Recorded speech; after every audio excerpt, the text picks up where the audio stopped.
trouvais que c'était assez amusant parce qu'on a un schéma électrique et ça c'est une carte qui a été faite par... Ça me fait marrer.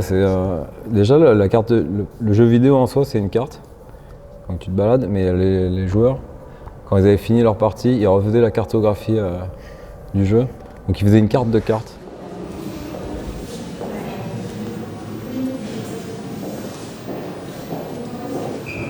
Quand j'ai présenté le prix Villa Medici région Occitanie, je me suis posé la question de pourquoi Rome. En faisant des recherches, je suis tombé sur la galerie des cartes du Vatican et j'ai trouvé que ça ressemblait étonnamment à un jeu vidéo qui m'inspire beaucoup dans mon travail, Age of Empires, et aussi Civilization 2, si le meilleur. Et à partir de là, j'ai commencé à faire un certain nombre de recherches sur le jeu.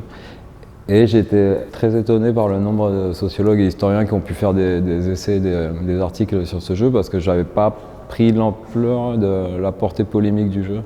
Ce genre de jeu de conquête et de stratégie s'appelle les jeux 4X, c'est-à-dire exploration, expansion, exploitation, extermination. Voilà, ça pose le sujet.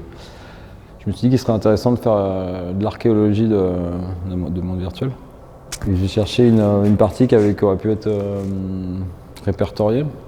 Et je suis tombé sur un forum, sur une sauvegarde d'un gars qui a joué cette partie en 1999, qui a écrit toute la chronographie tour par tour de sa partie. Donc moi, à partir de ce récit, j'ai voulu créer la cartographie du jeu et analyser toutes les données, enfin tout ce que je pouvais de sa partie. Et ça a donné toute cette expo. Donc toute cette expo, en fait, c'est une série d'œuvres sous des multiples formes, toujours en rapport avec l'histoire de la cartographie. Enfin, si on fait le tour des salles et des œuvres, et toutes les œuvres sont hyper référencées dans la mesure où elles font... Enfin, c'est la somme de plein de documents iconographiques que j'ai récupérés, que j'ai recompilés dans un petit ouvrage qui est à l'entrée de l'exposition.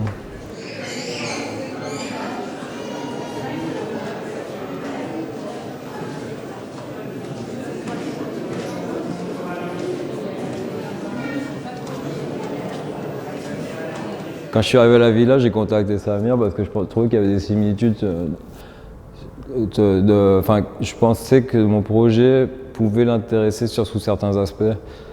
Et donc, comme Samir travaillait sur la colonisation du savoir et l'appropriation du savoir, je me suis dit peut-être que ça peut l'intéresser. Il a été super chaud, quoi. Autant que travailler sur la cartographie, c'est un travail sur les échelles.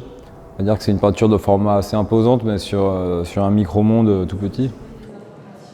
Je pense qu'il y a un travail qui explicite bien ça, c'est les photogravures que j'ai réalisées avec l'atelier Mortier. Donc à partir d'une petite capture d'écran du jeu, d'une bataille, d'un moment donné du jeu, je suis allé zoomer dedans, zoomer, de façon à obtenir cette image très pixelisée, mais à la fois très floue et très fantomatique, et qui me rappelle les vues de drone ou les vues de satellite. Il y a quelqu'un qui disait qu'il n'y avait plus rien à explorer aujourd'hui et que finalement il ne restait que les mondes virtuels. C'est vrai que finalement, quand on a tout exploré sur Terre, qu'est-ce qu'il nous reste à explorer? Je ne sais pas.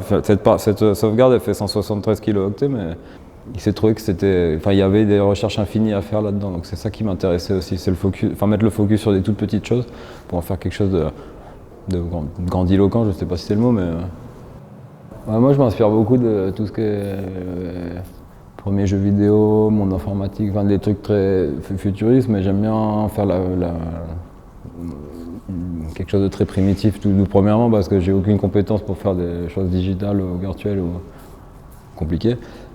Et deuxièmement parce que ça m'intéresse de mettre le focus là-dessus, sur le côté rustique et un peu bancal.